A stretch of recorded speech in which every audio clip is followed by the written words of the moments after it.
상식으로는 이해하기 힘든 사람들, lunatic and blockheads, 또라이와 꼴통들을 상대할 때 필요한 원칙. 현대사회에서 살아가다 보면 도무지 상식적으로 이해가 되지 않는 사람들을 자주 만나게 된다. 어떤 사람은 근거 없는 확신에 사로잡혀 스스로 옳다고만 주장하고, 또 어떤 사람은 감정에 휘둘려 동료나 지인을 괴롭힌다. 꼴통, 또라이, 폭군, 자아도취자, 비난만 일삼는 사람, 우울증에 빠져 타인까지 힘들게 하는 사람 등 표현은 다양하지만 궁극적으로 우리가 그들을 한 범주로 묶는 이유는 명백하다. 우리의 관점에서 그들의 언행이 도무지 납득하기 어렵고 골치 아픈 것이기 때문이다. 정치적 공동체에서든 직장에서든 크고 작은 조직에서든 때로는 가족 내에서도 이런 유형을 마주치면 도대체 왜 저렇게 바보 같은 짓을 할까? 자기 때문에 주변 사람이 얼마나 고생하는지 모르는 걸까라고 의아해하고 분노하거나, 한편으로는 어떻게든 그들을 통제하려고 애쓴다. 그러나 관계와 상황을 개선하기 위해서는 단순히 비난과 처벌만으론 부족하다. 먼저 그들의 언행을 움직이는 힘이 무엇인지 이해해야 한다. 인간의 행동에는 여러 수준의 동기가 있다. 그 중에서도 가장 원초적이고 근본적인 동기는 뇌의 가장 오래된 부분, 즉 생존과 직결된 본능적인 욕구에서 비롯된다. 동물처럼 인간도 위험이 닥치면 맞서 싸우거나 재빨리 도망치도록 프로그래밍되어 있다. 영역을 지키고 자기 의지를 관철해 지배하려는 본능 역시 공동체에서 끊임없이 작동한다. 문제는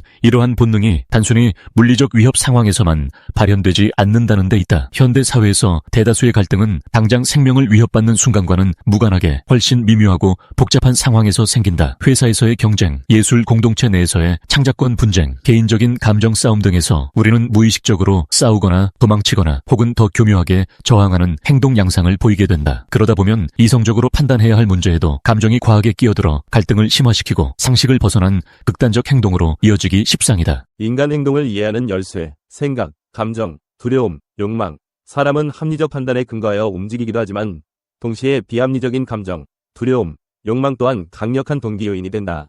개인이 무의식적으로 감정에 이끌려 말과 행동을 하게 되면 겉으로 드러나는 표면적 의도와 내부에서 부글부글 끓어오르는 진짜 동기가 서로 달라지기도 한다. 우리도 종종 주변에서 말과 행동이 전혀 다르다고 느끼는 사람들을 마주친다. 어떤 상사는 직원들의 복지를 늘 고민한다고 말하면서 실제로는 직원들의 고통을 가볍게 무시한다. 어떤 동료는 함께 협력하자고 말하면서 실제로는 사적인 이익만 극대화하기 위해 행동한다. 이처럼 표리부동함이 심해지면 우리는 그 사람을 일컬어 비상식적이다라고 판단하게 된다. 하지만 그 당사자가 의도적으로 거짓말을 하든 본인도 제대로 인식하지 못하든 간에 결국 중요한 것은 왜 그런 말과 행동이 튀어나왔는가라는 질문이다. 왜 저 사람은 지금 저런 식으로 자기 행동을 합리화하고 다른 사람을 불쾌하게 만드는가 하고 끊임없이 분석해볼 필요가 있다. 이것이 곧 골치 아픈 사람들을 상대할 때 써먹을 수 있는 결정적인 비밀 무기의 시작점이다. 그들은 종종 자신의 진짜 동기를 모르고 있을 때가 많으니 오히려 우리 쪽에서 먼저 그 동기를 파악하고 적절히 대응하는 것이 현명한 전략이다. 관계 속에서 우리가 할 수 있는 것, 사고방식의 전환. 여기서 강조하는 핵심은 어떤 인간관계나 갈등 상황에서도 내가 아무것도 할 수 없어서 무기력해지는 상황에 빠지는 대신 자신의 사고방식을 조금만 바꾸어도 대처 방식과 결과가 크게 달라진다는 점이다. 우리는 누가 우리의 머릿속으로 들어올 수 없는 한 아무도 우리를 미치게 만들 수 없다는 사실을 기억해야 한다. 결국 우리는 타인을 완벽히 통제할 수 없지만 내 생각과 행동은 어느 정도 통제 가능하다. 어차피 무의식적인 본능과 감정이 충돌하며 삶이 전개되기 마련이지만 그렇다고 손을 놓을 필요는 없다. 이성을 활용하여 할 수 있는 일을 적극적으로 찾아내는 태도가 중요하다. 이를 위해 제시되는 세 가지 원칙은 다음과 같다. 원칙 1. 판단하기 전에 분석하라. 선과 악의 단순 이분법을 경계하기. 많은 사람이 갈등 상황에 부딪히면 어떤 행동을 선과 악, 흑과 백, 혹은 옳고 그름으로 신속하게 나누려는 경향이 있다. 이는 인간의 인지적 단순화와 관련된 본능이기도 하다. 무언가 복잡한 문제에 봉착했을 때 우리는 최대한 빨리 안전한 결론에 도달하고자 한다. 그 과정에서 저 사람은 나쁜 사람, 나는 옳고 저들은 틀렸어 라고 구도를 설정하는 것이 편하고 쉽게 느껴지기도 한다. 그러나 사회에서 발생하는 문제나 갈등은 극도로 복잡하고 다수의 이해관계가 얽혀 있을 때가 많다. 예술마을 내에서 조용히 작품 활동만 하고 싶은 예술가가 있는가 하면 외부 투자 유치를 위해 상업화를 추진해야 한다고 주장하는 집단도 있다. 이때 서로의 입장을 선악구도로 몰아가면 대화의 여지가 사라진다. 저들은 자본주의의 하수인이고 우리는 진정한 예술가다. 식의 단순화는 겉보기에는 정의감에 불타는 것 같지만 실제로는 아무런 해법도 제공하지 못한다. 결국 이러한 단순 이분법은 갈등을 해결하기보다는 오히려 심화시키고 누가 옳은가만 남긴 채 파국으로 치닫기 쉽다. 상대방도 똑같이 내가 옳다고 확신하므로 어느 한쪽이 쉽게 고개를 숙이지 않는다. 진실 공방이 길어지고 감정의 골이 깊어지면 우리는 보통 싸우거나 도망치거나 혹은 계속해서 고통스러운 스트레스를 받게 된다. 도덕적 판단의 한계. 도덕적 판단은 갈등 상황에서 상당한 에너지를 발생시킨다. 한편으로는 도덕심이 있어야 사회가 유지된다고 생각할 수 있다. 그러나 도덕적 판단은 옳음과 그름을 가르는 데는 다소 간편한 잣대일지 몰라도 문제를 실질적으로 해결하는 데는 도움이 안 될 수 있다. 사람들은 누구나 자신의 행동이 정당하다고 믿고 싶어하며 자신이 틀렸다는 사실은 좀처럼 받아들이지 않는다. 심리학적 연구에 따르면 직접적인 처벌은 처벌을 가하는 사람의 분노 해소나 일시적 만족감에는 기여할지 모르지만 처벌을 당하는 쪽이 자기 행동을 고치도록 동기부여를 하는 데는 크게 효과가 없다. 즉, 때로는 우리가 저 사람을 꼭 벌해야 한다고 생각하지만 현실적으로 그 방식이 원하는 결과를 끌어내는 것은 아니다. 도덕적 판단을 남발하다 보면 갈등의 또 다른 층위인 위계 경쟁이 발생한다. 즉, 누가 선인 동시에 위에 있고 누가 더 악인 동시에 아래에 있는지를 가르는 싸움이 격화된다. 이때 또라이처럼 보이는 사람들은 오히려 내가 더 우위에 있으며 너희가 틀렸다 하고 더욱 극단적으로 행동하여 자신의 도덕적 우월감을 과시하려 들 수도 있다. 결국 이러한 선악 구도와 위계 구조가 뒤섞이면 합의점을 찾기는 거의 불가능에 가깝다. 판단 이전에 충분한 분석으로 전환하기. 그렇다고 해서 세상 모든 도덕적 판단을 거부하자는 이야기는 아니다. 판단 자체가 없으면 결정도 내릴 수 없기 때문이다. 핵심은 판단을 내려버리기 전에 분석을 충분히 하라는 것이다. 상대의 말과 행동 이면에 어떤 심리적, 환경적 요인들이 숨어 있는지, 그리고 그들에게도 그럴 만한 이유가 있다는 사실을 먼저 살펴야 한다. 왜 이 사람은 이렇게 억지를 부리면서까지 자신의 주장을 관철하려고 할까? 그가 이렇게 강경하게 나오는 것은 사실 과거의 어떤 상처나 트라우마 때문은 아닐까? 이 갈등 상황에서 나와 상대방이 진정 바라는 것은 무엇이고 그것을 충족할 수 있는 방법은 없을까? 이를 꾸준히 분석하면 때로는 서로 원하는 바가 극적으로 대립되기보다 부분적으로라도 합의가 가능함을 발견할 수 있다. 또는 정말로 화해가 불가능하다면 최소한 감정적으로 소모전만 벌이는 대신 본인에게 최소한의 피해가 되도록 거리를 두는 합리적 선택을 할 수도 있다. 어떤 방식을 택하든 저 사람은 악이고 나는 선인이 반드시 징벌해야 한다는 전투적 자세에 비해 훨씬 생산적인 결과를 낳는 경우가 많다. 원칙이 의식적인 선택을 하라. 본능과 이성 간의 충돌에서 비롯되는 인간 내면의 갈등. 인간은 진화 과정에서 고등한 사고 능력을 얻게 되었을 뿐 아니라 하고 싶은 일과 해야 하는 일을 조절할 수 있는 능력도 어느 정도 확보했다. 하지만 이 능력이 완벽한 건 아니다. 우리가 흔히 느끼는 하기 싫어도 해야만 하는 일에 대한 부담감이나 해야 하는 일을 외면하고 싶은 충동이 바로 본능과 이성 간의 충돌에서 비롯된다. 특히 사회적 환경이 복잡해질수록 감정을 절제하고 이성적으로 행동해야 할 순간이 많아진다. 그러나 우리가 주변에서 흔히 보는 비상식적인 사람들은 이 절제 기제가 취약하거나 혹은 아예 무시하는 성향을 보인다. 예컨대 병적인 거짓말쟁이는 대다수 사람들이 의사소통 수단으로 사용하는 말을 자신을 과장하거나 포장하는 도구로만 쓰고 그렇게 함으로써 순간적인 이익이나 주목을 얻는다. 이들의 거짓이나 과장을 접하는 순간 우리는 쉽게 분노하거나 실망하고 저 사람 미쳤나? 라고 생각하기 십상이다. 그러나 그렇게 단순 비난만 해서는 상황이 달라지지 않는다. 오히려 그들은 거짓을 통해 얻고자 하는 목표를 놓치기 싫어 더 극단으로 나아갈 수도 있다. 주의가 비합리적이라도 내가 합리적으로 선택하기.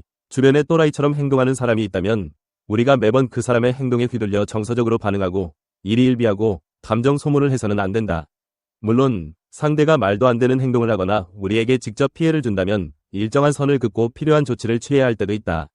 그러나 큰 그림에서 보자면 그들이 뿌리는 비합리성의 늪 속에서 우리가 함께 허우적거릴 필요가 없다. 이번 상황에서 내가 바라는 결과는 무엇인가? 내 감정은 지금 어디로 흘러가고 있는가? 어쩌면 나도 모르게 흥분하여 비이성적으로 대응하려는 건 아닌가? 이 갈등 관계 속에서 가장 합리적이고 이성적인 결론을 내릴 수 있는 방법은 뭘까? 스스로에게 이런 질문을 던지면서 내가 의식적으로 선택하도록 노력한다. 이것이 바로 비상식적인 사람들 속에서 제정신을 유지하며 원하는 바를 성취할 수 있는 비결이다. 상대는 우리가 생각지도 못한 방식으로 불쑥 행동할 수 있다. 그렇다면 그 상황에 휘말려 똑같이 미치기보다 한 발 물러서서 자기 선택을 점검하며 대응 방안을 고민해야 한다. 원칙 3. 또라이를 잡을 수 있는 어른은 진짜 미친놈뿐이다. 또라이 게임. 사회적 갈등 구조 중에는 흔히 치킨 게임이라고 불리는 상황이 있다. 자동차 두 대가 마주보고 돌진하며 먼저 핸들을 꺾는 쪽이 패배자로 낙인 찍히고 끝까지 꺾지 않고 돌진하는 쪽이 승자가 된다는 것이다.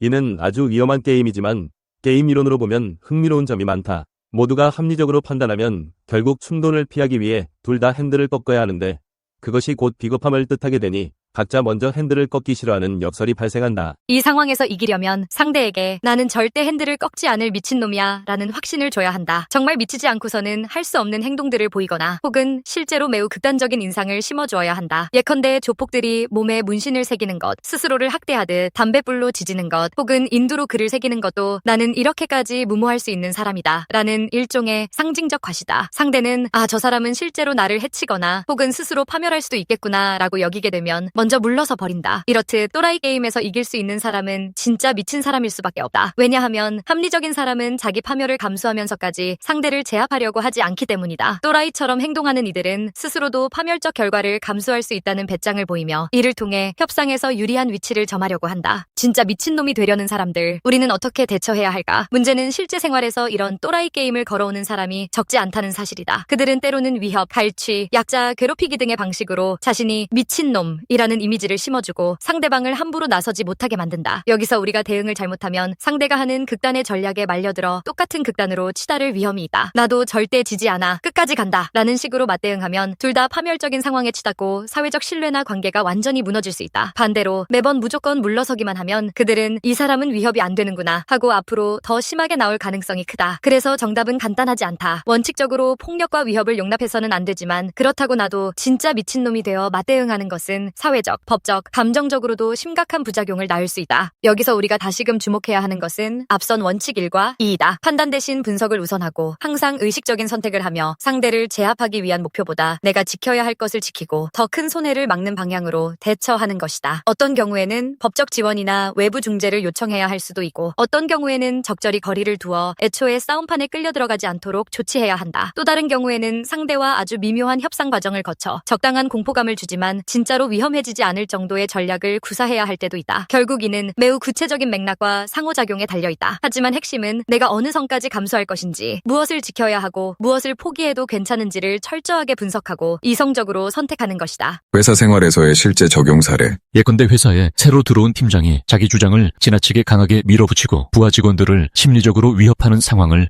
떠올려보자. 그는 꼴통처럼 아무 말이나 내뱉고 다른 사람을 전혀 배려하지 않는 방식으로 굴며 자기 뜻을 관철하는 데만 관심이 있다. 이때 부하 직원들은 당연히 불만과 스트레스를 호소하고 이제 그만 사직서를 내야 하나? 라는 생각까지 할 수 있다. 단순히 팀장이 악하다, 나는 선하다 라고 보지 말고 그가 왜 이렇게 강압적으로 나오는가를 살핀다. 승진 압박이나 실적 압박 혹은 과거의 트라우마나 권위주의 조직 문화 등이 영향을 미쳤을 수 있다. 그 팀장에게 전면 대결을 선포하기 전에 이 문제를 해결할 수 있는 다른 방법들을 탐색한다. 같은 부서 동료들과 연대하거나 인사 담당자나 상위 관리자에게 중재를 요청하는 등 다양한 선택지를 고민한다. 만약 팀장이 나를 거스르면 가만두지 않겠다라는 식의 위협을 서슴지 않는다면 그 또라이 게임에 휘말려 함께 미칠 필요는 없다. 내가 직장 생활을 유지하면서 최소한의 안정과 소득을 지키고 싶다면 합리적으로 대응하되 개인적 피해가 심각해지면 정당한 보호나 법적 조치를 고민해야 한다. 내적 성장과 숙고, 결국 세상의 모든 또라이, 꼴통, 폭군을 일일이 바꿀 수는 없다. 그러나 그들이 만드는 갈등에 말려들어 우리의 삶까지 망가지도록 둘 필요는 없다. 판단을 유보하고 분석하는 힘, 의식적인 선택을 유지하는 태도, 그리고 미친놈 게임에 들어가지 않고도 내가 지켜야 할 것을 지키는 전략, 이 세 가지 원칙을 실천한다면 우리는 훨씬 더 유연하고 지혜롭게 사회생활을 해나갈 수 있다. 누가 우리의 머릿속으로 들어올 수 없는 한 아무도 우리를 미치게 만들 수 없다는 말처럼 가장 중요한 것은 내 사고와 감정을 내가 주도적으로 관리한다는 사실이다. 세상이 불합리하다고 한탄만 하기보다는 나에게 주어진 선택지를 면밀히 살피고 가능하다면 문제의 본질을 분석해 건설적인 해결책을 모색해보자. 설령 해결이 불가능해 보이더라도 최소한 내가 이성적인 태도를 유지함으로써 무의미한 스트레스와 파멸적인 대결은 피할 수 있다. 결국 상대가 미쳤다고 해서 내가 똑같이 미치지 말자는 결론으로 귀결된다. 미친놈을 내 방식대로 잡으려다 스스로 진짜 미친놈이 될 필요는 없다. 우리가 가진 사고력과 이성은 인간이 오랜 진화 과정을 거쳐 획득한 소중한 무기이며 감정에 휩쓸려 그 무기를 방치하는 순간 게임은 끝나버린다. 분석, 판단, 선택이라는 이성적 과정 속에서 누구도 우리 머릿속을 멋대로 점령하지 못하게 하자. 그때 우리는 사회의 복잡한 환경 속에서도 비교적 제정신을 유지하며 버틸 수 있고 때로는 더 나은 방향으로 상황을 이끌 수도 있을 것이다. 판단하기 전에 분석하라. 의식적인 선택을 하라. 그리고 또라이 게임에 함부로 말려들지 말라. 이 세 가지 원칙은 단지 꼴통이나 또라이를 상대하는 방법을 넘어서 우리가 살아가는 모든 인간관계와 사회적 갈등에서 유효하다. 끊임없이 서로를 미치게 만들려고 시도하는 복잡한 세상에서 우리 스스로 미치지 않고 건강한 관계를 유지하기 위해 필요한 마음가짐이라 할 수 있다. 이 비디오가 유용했다면 좋아요.